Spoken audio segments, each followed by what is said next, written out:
অনেক সাধ্য সাধনা করার পর এমন পাত্র জোগাড় করতে পেরেছি, কিন্তু সহজে কি আর রাজি হয়?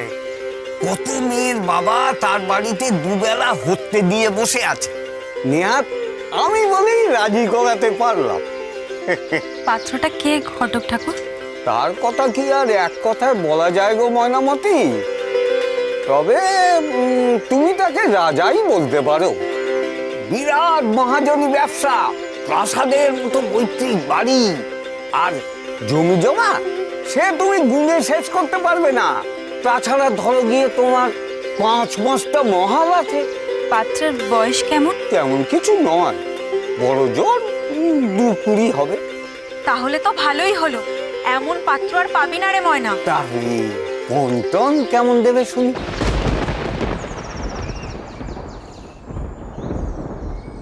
পণ? আরে বাবা, বিনা পণে অমন পাত্র পাওয়া যায় নাকি? খরচা করবে না? কি কি দিতে হবে? বিশেষ তেমন কিছু নয়, ওই নগদ টাকা আর গয়না দিলেই চলবে। গয়না?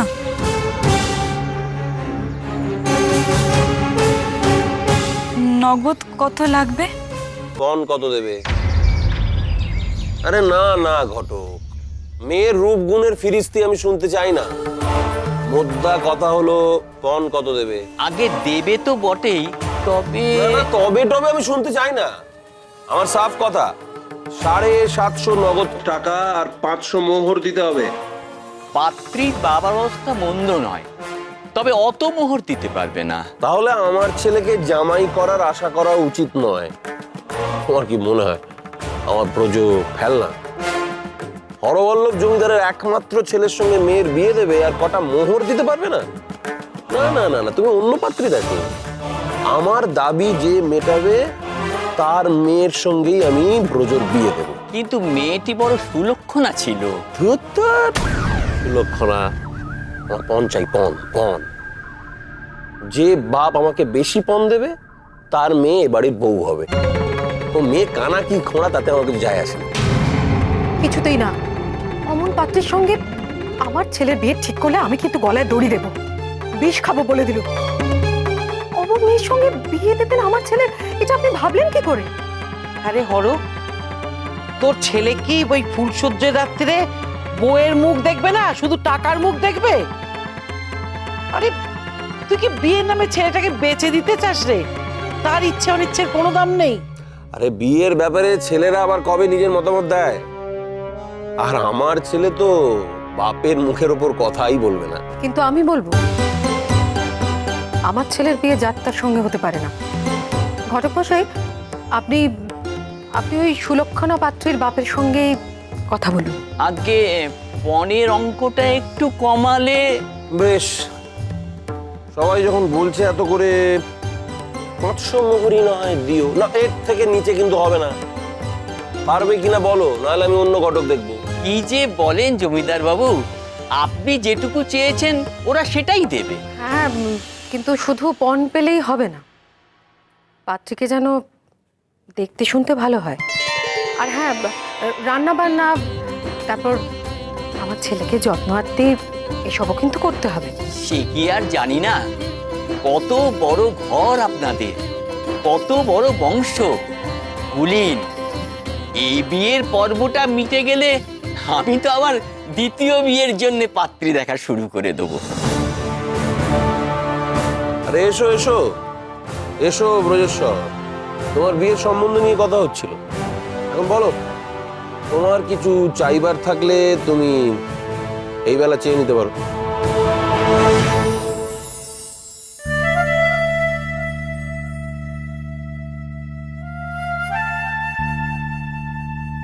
কি হলো, চুপ করে আছো কেন?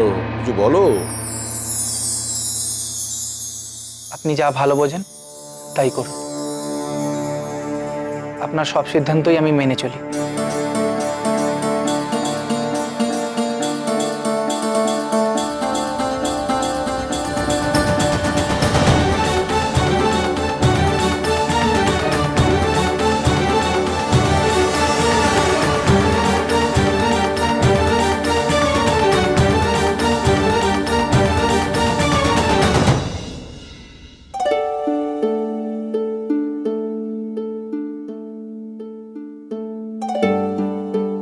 আমি এ বিয়ে না করতে চাইলেও আমাকে করতে হবে। বাবা মশাইয়ের মুখের ওপর আমি না বলতে পারবো না। তিনি যে আমার পরম শ্রদ্ধেয়। তাছাড়া তুমি কে, কোথায় থাকো, তোমার কোনো পরিচয় তো আমার জানা নেই। কি বলতাম বাড়িতে তোমার কথা?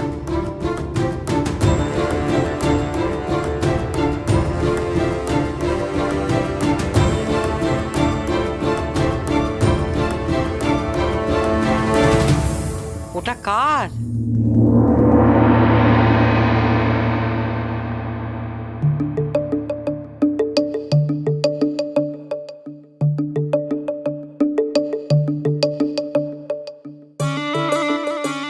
আরে এ তো মেয়েদের কানের দুল।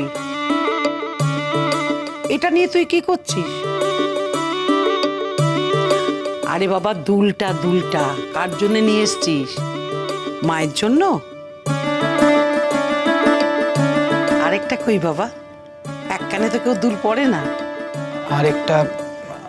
আরেকটা মানে হ্যাঁ, এই সহজ কথাটার মানে বুঝতে পারছো না? আমাকে বলবে কি বলবে না? বেশ, তাহলে যাই, হরকে গিয়ে এই দুলখানা দেখাই। ঠাম্মা, কি করছোটা কি বলো তো? এর মধ্যে বাবা মশাইকে জড়ানোর কি আছে? না হলে যে তোমার পেট থেকে আসল কথাটা বেরোবে না বাবা। বলো বলো, শিগগিরই বলো, এই দুলটা কার? আর এর জোড়াটাই বা কোথায়? তোমার কাছে আমি কিছু লুকোবো না ঠাম্মা। শিকারপুর জঙ্গলে যে মেয়েটি আমার প্রাণ বাঁচিয়েছিল, এই দুল তার। সেদিনই আমার কিরম একটু সন্দেহ হয়েছিল যে তোর প্রাণ বাঁচালো তার কথাটা তুই কিরম যেন এড়িয়ে এড়িয়ে যাচ্ছিলি।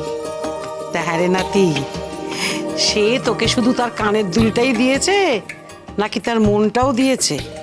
জানি না, আমি কিছুই জানি না। সে চলে যাওয়ার পর তার এই দুলটা কুড়িয়ে পেয়েছিলাম। হ্যাঁ রে দা ঠাকুর, যাকে তুই চিনিস না, জানিস না, খামোখা তার দুল নিয়ে তুই ঘুরে বেড়াচ্ছিস কেন? তুই কি তাকে মন দিয়ে বসে আছিস? লজ্জা পাস না দা ঠাকুর, লজ্জা পাস না। সময় থাকতে থাকতে সব কথা আমাকে খুলে বল। তোমার কাছে স্বীকার করছি ঠাকুমা, তাকে স্ত্রী হিসাবে পেলে আমি খুশি হব। কিন্তু বাবা মশাইকে কথাটা তো বলতেই পারবো না।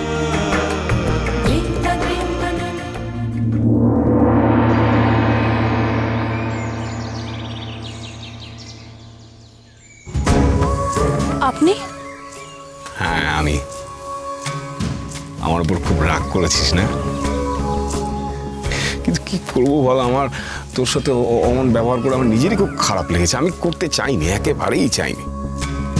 কিন্তু ওই এক গা লোকের সামনে তুই আমাকে যেভাবে অপমান করলি, তাতে করে আমার মেজাজটা একটু... আমারও হয়তো ওভাবে কথা বলাটা উচিত হয়নি চক্রবর্তী মশাই। আচ্ছা তুই কেমন মেয়ে বলতো? হ্যাঁ, নিজের কথা না ভেবে তুই গায়ের আর 5টা গরিব মানুষকে নিয়ে পড়েছিস। নিজের দিকে তাকা, নিজেরটা ভাব। তুই ইচ্ছে করলে কিন্তু অনেক ভালো থাকতে পারিস। ইচ্ছে করলে? হ্যাঁ, ইচ্ছে করলেই। শুধু আমার কথা শুনে চলতে হবে, ব্যাস, আর কিচ্ছু না। আমি যেমন বলবো তেমন ভাবে চললে পরে তুই দেখবি তোর কোনো কষ্টই থাকবে না। তুই একেবারে পায়ের উপর পা তুলে থাকতে পারবি। আমায় কি করতে হবে? তোর মতন মেয়ে যে কাজটা সব থেকে ভালো করতে পারে সেটাই আর কি। তোকে তো আর যেমন তেমন কাজ দেয়া যায় না, তাই না? বল, তুই আমার প্রস্তাবে রাজি হয়ে যা।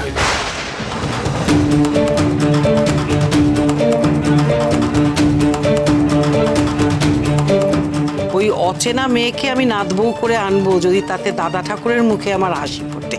তার খোঁজ মিলবে কি করে? তাকে খুঁজে পাওয়া যাবে বৌমা। ছেলের বাড়ি থেকে খুব শিগগির তোকে দেখতে আসবে। তোর বিয়েটা সেরে ফেলবো।